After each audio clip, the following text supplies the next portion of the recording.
Film की शुरुआत एक घर को दिखाने से होती है जहाँ पर हम बहुत ही डरावनी एक डीमन मॉन्स्टर की आवाज को सुन पाते हैं जो बहुत ही खतरनाक था। और इस वक्त कोई इंसान उससे बचने की कोशिश कर रहा था, वो भी बेहद डरा हुआ था। जिसके बाद हमें वो इंसान दिखाया गया जिसकी हालत बहुत खराब थी क्योंकि वो बुरी तरह जला हुआ था, जिस वजह से खून में लथपथ था और उसकी हालत तकरीबन मरने ही वाली थी। पास ही एक किताब भी पड़ी थी जो काफी पुराने वक्त की लग रही थी। इसके अलावा एक जार भी। अब ये दोनों चीजें किस मकसद के लिए थी ये फिलहाल दिखाया नहीं जाता और ये सीन यहाँ से शिफ्ट होकर आ जाता है एक लड़की सैम पर, जिसका ताल्लुक वैसे तो इंडिया से था लेकिन वो अपने मॉम डैड के साथ दूसरे मुल्क में रहती थी। और क्योंकि वो इंडिया से है तो उनके घर पर शाम को पूजा थी। सैम जब स्कूल जा रही थी तो उसकी मॉम कहती है कि पूजा की वजह से शाम को घर जल्दी आ जाना क्योंकि हमने सारी तैयारी करनी है, खाना बनाना है। जिस पर सैम का कहना था कि सॉरी मैं नहीं आ सकती क्योंकि मुझे कहीं जाना है। तभी यहाँ उसके डैड भी आ गए जो अपनी रात की ड्यूटी करके आई थी। उनसे मिलकर सैम चली जाती है। वो जब स्कूल आई तो उसका दोस्त कहता है कि चलो शाम में घूमने चलते हैं, जिस पर सैम मना कर देती है ये कह करके फिर कभी सही क्योंकि शायद आज मुझे घर जल्दी जाना पड़े, पूजा है। उसका दोस्त कहता है कि पूजा ये क्या होता है। सैम ने जवाब दिया कि ये हर साल मनाया जाने वाला हमारा त्योहार है। अब इतनी ही देर में यहाँ सैम की एक पुरानी दोस्त तमीरा आ जाती है जो भी उसकी तरह इंडियन थी और इंडिया की कल्चर, त्योहार और इसी तरह हर चीज पर उसका यकीन था। पहले ये दोनों काफी अच्छी दोस्ती हुआ करती थी पर अब ये एक दूसरे के इतने करीब नहीं थी। हमने देखा कि काफी टाइम से तमीरा अजीब हो गई थी। वो चुपचाप घबराई रहने लगी थी, किसी से बात नहीं करती, स्कूल भी लेट आती थी और खाना भी छुप कर ही खाया करती थी। और सबसे अजीब बात, उसके हाथ में हमेशा एक जार हुआ करता था जिसे वो हर जगह अपनी सांसत लिए फिरती थी। अब इन दोनों में से सैम तमीरा से दूर हुई थी ताकि वो इस तरह अपनी इंडियन कल्चर से भी दूर रह सके, यहाँ के लोगों में घुल मिल जाए, उनके जैसी हो जाए और वो इसे कबूल कर ली। उनकी टीचर भी सैम से तमीरा के बारे में बात करती है कि वो अकेली रहने लगी है। इस पर सैम जवाब देती है कि मुझे कोई फर्क नहीं पड़ता क्योंकि जाहिर है वो उसे इंडियन कल्चर से दूर जाना ही था। ये भी कहती है कि वो बच्ची नहीं है, अगर उसे कोई मसला हुआ तो वो खुद हल कर लेगी। अब जब सैम अपनी दोस्त के साथ बैठी हुई थी तो तब यहाँ से तमीरा गुजरती है। उसकी दोस्त कहती है कि अब तो मुझे तमीरा को देखकर डर लगता है, उसकी हालत ही अजीब है। अच्छा ये जो जार हाथ में लिए घूमती है क्या ये कोई कल्चर है तुम्हारा। जिस पर सैम साफ साफ मना कर देती है कि नहीं हमारे यहाँ तो ऐसा कुछ नहीं होता। अब तमीरा जो अपने घर की तरफ जा रही थी वो बार बार कोई मंत्र बोले जा रही थी और तभी हम उसकी बैग से खून निकलता हुआ देखते हैं। वो जब घर गई तो बैग में से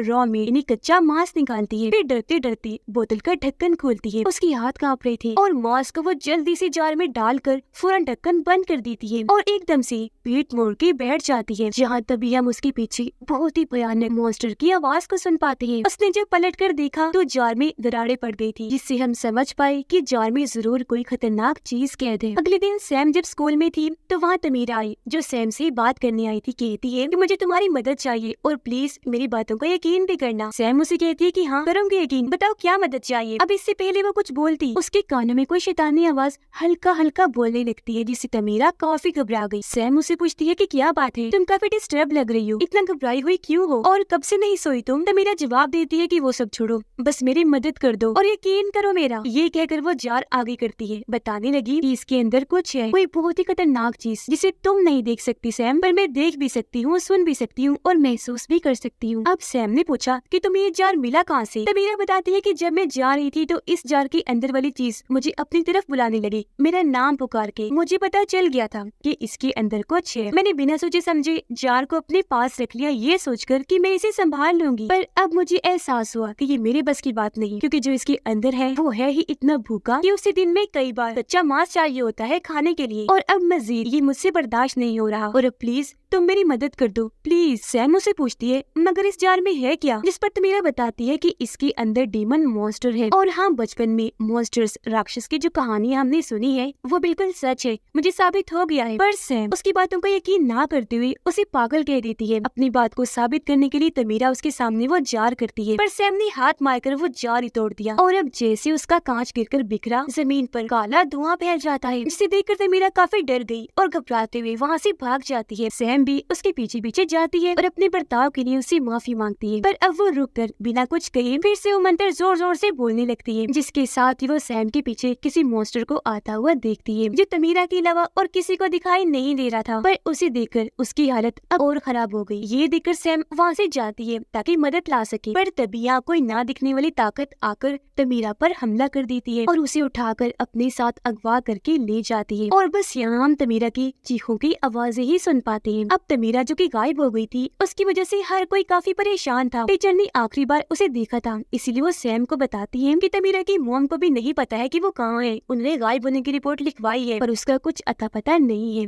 जो सुनकर वो काफी घबरा गई और जल्दी से घर आ जाती है। अब हम तमीरा को बहुत घबराया हुआ देखते हैं, जो एक जगह पर कैद थी और वो डीमन मॉन्स्टर उसके आस पास ही मंडरा रहा था और बार बार उसे पीट कर बुरी तरह मार भी रहा था, जिस वजह से तमीरा को चोटें तो लग ही रही थी, साथ ही वो जुदस्ती भी जा रही थी। जिसे शुरुआत वाला इंसान झुलसा हुआ था, यानी कि तमीरा को जख्मी करने वाला और उस इंसान को करने वाला ये डीमन मॉन्स्टर ही था। शाम में जब सैम अपने घर थी तो यहाँ पूजा चल रही थी। बहुत सारे लोग भी यहाँ आए हुए थे, यहाँ तक कि तमीरा की मोम भी। यहाँ सैम की मोम सबको कहती है कि आज यहाँ हम तमीरा के लिए भी दुआ करेंगे कि वो जल्दी मिल जाए। अब सारे तो दुआ करती है पर सैम नहीं करती, क्योंकि जाहिर है ये सब उसे पसंद नहीं था। वो नहीं चाहती थी कि मेरे कल्चर के बाकी लोग जो कर रहे हैं मैं भी वही करूँ। अब यहाँ एक औरत कहती है कि जैसा ऑफिसर के साथ हुआ वैसे तमीरा के साथ ना हो जाए। अब ऑफिसर का सुनकर सैम उसके बारे में अपने डैड से पूछती है, जिस पर वो कहती है कि हाँ मैं मिला था उनसे, पर पहले ही नजर में मैं समझ गया था कि उनके साथ कोई गड़बड़ है, क्योंकि वो सबसे यहाँ तक कि अपने कल्चर से भी दूर भाग रही थी। फिर मैंने उनके बेटे करण को देखा जो अपने आप से ही बातें कर रहा था, और उनके साथ हुआ क्या इसका मुझे अंदाजा नहीं। ये जानकर सैम घर से जाने लगी। उसकी मॉम कहती है कि कम से कम पूजा के दिन तो रुक जाओ, पर वो कोई बात सुने बगैर चली जाती है। वो स्कूल जाती है और उसी जगह पर आई जहाँ उसने तमीरा से बात की थी। यहाँ तमीरा की किताब पड़ी हुई थी जो उस दिन गिर गई थी, जिसे सैम उठा लेती है और अब चेक करने पर उस पे करण का नाम लिखा हुआ था, यानी कि ये किताब उसकी थी। फिर अंदर से चेक करने पर उसे काफी अजीबोगरीब चीजें देखने और पढ़ने को मिलती है। वहाँ लिखा गया था कि उसे कैद करके बर्तन या जार में ही बंद रखना होगा। 7 नंबर भी कई बार लिखा हुआ था। इसके अलावा डरावने मॉन्स्टर, डीमन के ख्यालों,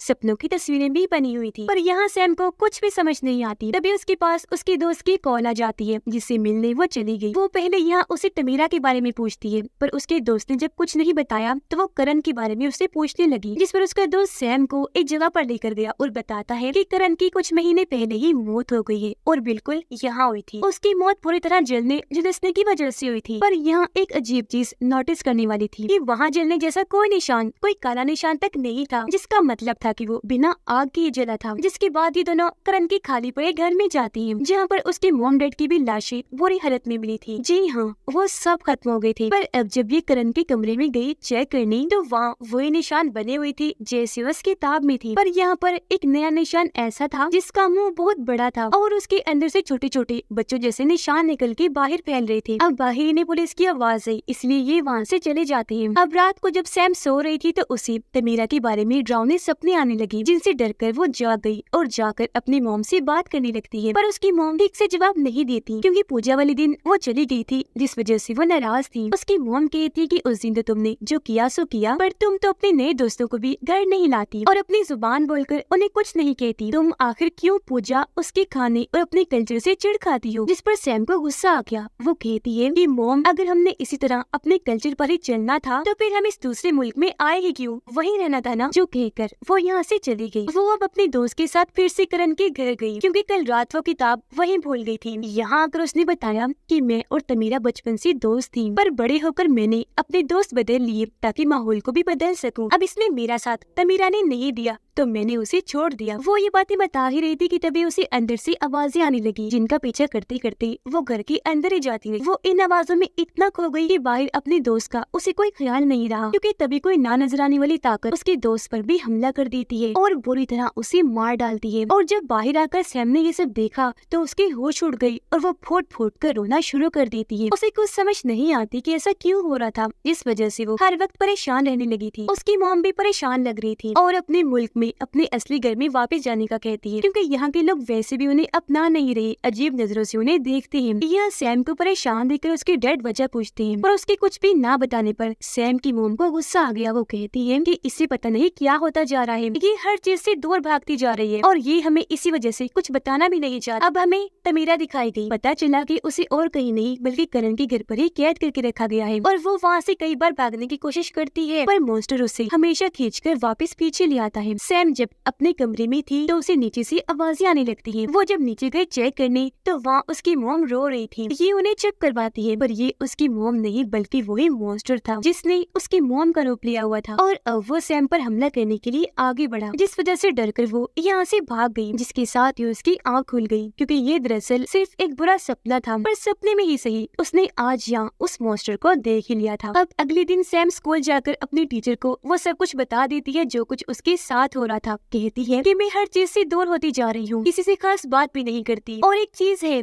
जो हमेशा मुझे डराती है, मैंने उसे देखा भी है, उसने ही मेरे दोस्त को मारा है। वो चीज मेरे साथ अजीब चीजें ऐसे करती है कि कभी मुझे डरावने सपने दिखाती है तो कभी उल्टे सीधे ख्याल, और मुझे पूरा यकीन है कि उस चीज ने तमीरा के साथ कुछ गलत करके उसे गायब किया है। पर ये सारी बातें सुनकर टीचर को यकीन नहीं आता, बिल्कुल वैसे जैसे पहले सैम को तमीरा की बातों पर नहीं आ रहा था। अब जैसे तमीरा को उस वक्त मॉन्स्टर दिखा था सैम को नहीं, वैसे अब यहाँ सैम को दिखने लगा था जिसे टीचर अब नहीं देख पा रही थी। पर अब सैम इतना डर जाती है कि जल्दी से यहाँ से भाग गई। सैम जब घर पर थी तो टीचर उसे कॉल करती है क्योंकि सैम को करण की जो किताब मिली थी उसके अंदर की तस्वीरें लेकर उसने टीचर को भेजी थी, जिनके बारे में जानकारी टीचर ने निकाल ली थी। और अब वो सैम को बताती है कि वो चीज जिसके बारे में तुम बात कर रही थी वो असल में एक डीमन मॉन्स्टर है जो दरअसल ईस्ट इंडिया से है। ये इतने खतरनाक और बुरे मॉन्स्टर है, ये कच्चा मांस खाने के बाद आत्मा को भी निगल जाते हैं। इन्हें ज्यादातर किसी ढक्कन वाले बर्तन या जार में कैद किया जाता है। अब पहले के बड़े लोग जो गुजर गए हैं वो इन डेमन मॉन्स्टर्स को कैद करने के लिए बर्तन और जार की जगह खुद वो बन जाया करते थे और इन डेमन मॉन्स्टर्स को अपने अंदर कैद कर लिया करते थे। पर ये काम काफी रिस्की था, इसलिए जार और बर्तन को ही बेहतर समझा जाता है, जिससे हम समझ पाए कि तमीरा के पास जो जार था उसमें वो मॉन्स्टर कैद था। पर सैम ने वहाँ ये गलती कर दी कि इसने जार ही तोड़ दिया जो अब तक मॉन्स्टर को कैद करके रख रहा था। अब एक तो तमीरा उसे संभाल नहीं पा रही थी, ऊपर से सैम ने वो तोड़कर गड़बड़ कर दी। यह डरते हुए सैम भी अपने टीचर को बताती है कि इसी वजह से हर वक्त तमीरा वो जार अपने साथ लिए फिरती थी ताकि वो मॉन्स्टर आजाद ना हो जाए, और अब वो मॉन्स्टर मेरे साथ ऐसा कर रहा है। जिस पर उसकी टीचर कहती है कि तुम परेशान ना हो, मैं आ रही हूँ, मिलकर इसका कोई हल निकालते हैं। जिस पर सैम भी मान जाती है। अब सैम जो काफी परेशान थी अपनी मॉम के पास जाती है, ये रोने लगी। तब उसकी मॉम सैम को संभालती है। सैम कहती है कि डीमन मॉन्स्टर्स की जो कहानियां हमने सुनी वो सब सच है, तो जरा आप बताएं कि ये सब होता क्यों है, कैसे है और इंसान को क्या करना चाहिए। जिस पर उसकी मॉम बताने लगी कि कहानियों के मुताबिक दिल में कभी भी नफरत जैसी गलत चीजें नहीं रखनी चाहिए और ना ही इंसान ऐसा महसूस करे कि वो अकेला है, क्योंकि ये जो बुराई है ये डीमन मॉन्स्टर ये इसी चीज का फायदा उठाता है। ये इंसान की इसी कमजोरी पर जीता है। वो पहले इंसान की आत्मा को कमजोर करता है, जिसके बाद उस इंसान की सोच पर काबू करके उस पर वार करता है और उस इंसान को उसके अपने चाहने वालों से दूर कर देता है, जिसके बाद वो इंसान जो उसकी मदद कर रही होती है वो उन्हें भी खत्म कर देता है। और बिल्कुल ये सब सैम के साथ भी हो रहा था, यानी कि उसकी सोच उसके हिसाब से ना चलकर काफी धुंधली हो गई थी। उसके फैमिली के डरावने सपने दिखाकर मॉन्स्टर सैम को उसके घर वालों से दूर कर रहा था। सैम के दोस्त को तो उसने मार ही दिया था जो उसकी मदद कर रहा था, और अब वो टीचर के पीछे पड़ जाएगा। यानी ये मॉन्स्टर इंसान को पहले सबसे अलग करता है और फिर उस पर वार करता है, क्योंकि इस तरह अकेलेपन में उस इंसान के दिमाग में बुराई पलती रहेगी और वो अकेले होने की वजह से कमजोर होगा। तो मॉन्स्टर के लिए उसके मांस को खाना और आत्मा को निगलना आसान होगा। अब यहाँ सैम सोचती है कि इसका मतलब है कि करण और उसकी फैमिली और किसी से नहीं बल्कि इस मॉन्स्टर से ही भाग रही थी। पर फिर वो यहाँ आ गई जिनका पीछा मॉन्स्टर ने फिर भी नहीं छोड़ा। वो भी यहाँ आ गया और उनकी पूरी फैमिली को खत्म कर दिया। पर वो फैमिली जैसी तैसी उसे जार में बंद करने में कामयाब हो गई थी, जिसे फिर तमीरा ने ले लिया। पर जार टूटने पर वो तमीरा को अपने साथ ले गया और अब वो सैम के पीछे पड़ा हुआ है, क्योंकि ऐसे वो एक के बाद एक अपना शिकार लेता है। उसकी मॉम कहती है कि वो डीमन मॉन्स्टर एकदम अपने शिकार पर हमला नहीं करता, बल्कि कुछ टाइम उसे चाहिए होता है। वो हर डीमन की तरह पहले उस इंसान को परेशान करता है, कमजोर करता है, जिसके बाद वो उसकी आत्मा को निगलता है। अब सैम करण की किताब को देखती है। यह गौर करने पर उसे 7 नंबर का मतलब पता चल जाता है, जो थे 7 दिन, जिसका मतलब था कि आज रात वो डीमन मॉन्स्टर तमीरा को खा जाएगा, क्योंकि उसे भी तो 7 दिन हो गए थे गायब हुए। ये सोचकर सैम कहती है कि मैं तमीरा को बचाने जाऊंगी। उसकी मॉम कहती है मगर तुम अकेली उस डीमन मॉन्स्टर से नहीं लड़ सकती, वो बहुत खतरनाक है, तुम्हें मौके पर ही खत्म कर देगा। ये सुनकर सैम डीमन मॉन्स्टर से लड़ने के लिए दुआ करने लगी और यहाँ उसकी मॉम सैम की मदद करती है, उसे पूजा का थोड़ा सा खाना भी देती है और अच्छे से तैयार भी करती है। और यहाँ पहली बार सैम अपने कल्चर के मुताबिक पूरी तरह तैयार हुई थी। उधर टीचर जब अकेली थी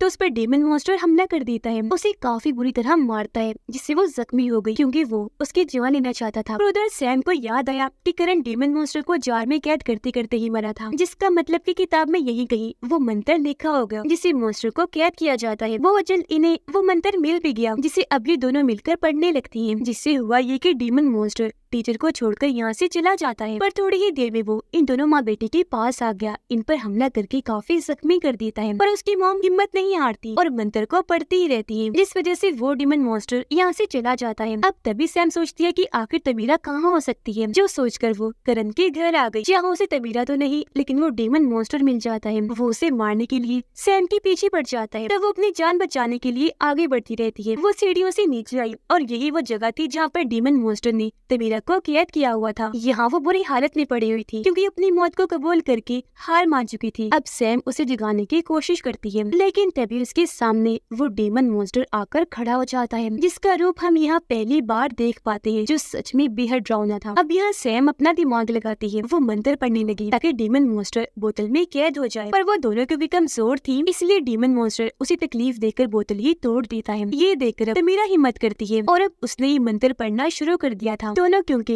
एक दूसरे की मदद कर रही थी, इसलिए यहाँ इनकी दोस्ती फिर से पहले जैसी हो जाती है। और क्योंकि एक अच्छी चीज उनके अंदर फिर से आई थी, तो अब यहाँ डीमन मॉन्स्टर कमजोर होने लगता है। पर यहाँ ये बात टेंशन वाली थी कि अब ये मंत्र तो पढ़ रही है उसे कैद करने के लिए, पर सबसे जरूरी चीज थी वो जार जो इन लोगों से टूट गया था, तो अभी उसे कैद कहाँ करेंगे। पर तभी यहाँ सैम को अपने टीचर और मॉम की कही गई बात याद आती है कि पुराने वक्त के लोग इन डीमन मॉन्स्टर्स को अपने अंदर कैद करते थे, क्योंकि जार की जगह वो खुद बन जाते थे। तो अब यहाँ उनकी ही तरह सैम डीमन मॉन्स्टर को अपने अंदर कैद करने का फैसला करती है और पुराने लोगों की तरह एक जार की तरह ही बनकर डट के खड़ी हो जाती है। जहाँ पहले तो डीमन मॉन्स्टर नहीं जाता, पर तमीरा लगातार मंत्र पढ़ती रहती है, जिस वजह से डीमन मॉन्स्टर को मजबूर होकर सैम के अंदर जाना ही पड़ा और अब वो उसके अंदर कैद हो गया था। जिसके बाद हमें कुछ दिन के बाद का वक्त दिखाया जाता है, जहाँ पर सभी लोग इकट्ठा हुए थे और अब सैम को अपने अंदर कैद डीमन मॉन्स्टर्स की भूख मिटाने के लिए बार बार कच्चा मांस खाना पड़ता था, जिस वजह से सैम की फैमिली भी काफी परेशान थी, क्योंकि जाहिर है वो जानती थी कि ये इतना खतरनाक डीमन मॉन्स्टर है कि वो कभी भी बाहर आ सकता है। इसके बाद हम सैम और तमीरा को बात करते हुए देखते हैं, या तमीरा भी उससे वो भी सवाल करती है कि अगर वो डीमन मॉन्स्टर बाहर आ गया तो फिर क्या होगा, जिस पर सैम कहती है कि बेफिक्र हो, मैं उसे बाहर आने ही नहीं दूंगी। पर अब जैसी तमीरा वहाँ से गई, सैम के चेहरे के एक्सप्रेशन तासुरात अपने आप ही बदल गए, क्योंकि जाहिर सी बात है वो डीमन मॉन्स्टर इतनी बड़ी बुराई है जिसे इतनी आसानी से रोका नहीं जा सकता। उसका जड़ से खात्मा करना जरूरी है, क्योंकि जब कभी भी कोई बुरी सोच, नफरत, अकेलेपन का एहसास सैम को महसूस हुआ, वो डीमन मॉन्स्टर फौरन बाहर आ जाएगा, जिसे फिर रोक पाना मुश्किल होगा। इसीलिए उसे हर तरह से खत्म करने के लिए इनको तैयार रहना चाहिए। तो कहानी में हमें बताया गया है कि कभी भी कोई बुरी सोच अपने दिमाग में ना लाएं, दिल में कोई भी नेगेटिविटी ना रखें, जिसे किसी के लिए नफरत, गुस्सा या फिर खुद ही अकेलेपन का एहसास, क्योंकि जाहिर है ये बुरे एहसास है, तो इनका बुरा नतीजा ही हमारे लिए साबित हो सकता है। सबके साथ हमेशा अच्छे रहें, प्यार बांटें, क्योंकि कहानी में तो बुरी सोच का नतीजा हमें डीमन मॉन्स्टर दिखाया गया है, पर अगर हमारी जिंदगी में इस तरह की कोई सोच हम पाल लें तो किसी और तरीके से हमारे साथ गलत हो सकता है। और दूसरी बात कि अपने रिलीजन, कल्चर, त्योहार, रहन सहन को सच्चे दिल से अपनाएं, कभी भी दूसरे जैसा बनने की कोशिश ना करें, क्योंकि जहाँ आपको होना चाहिए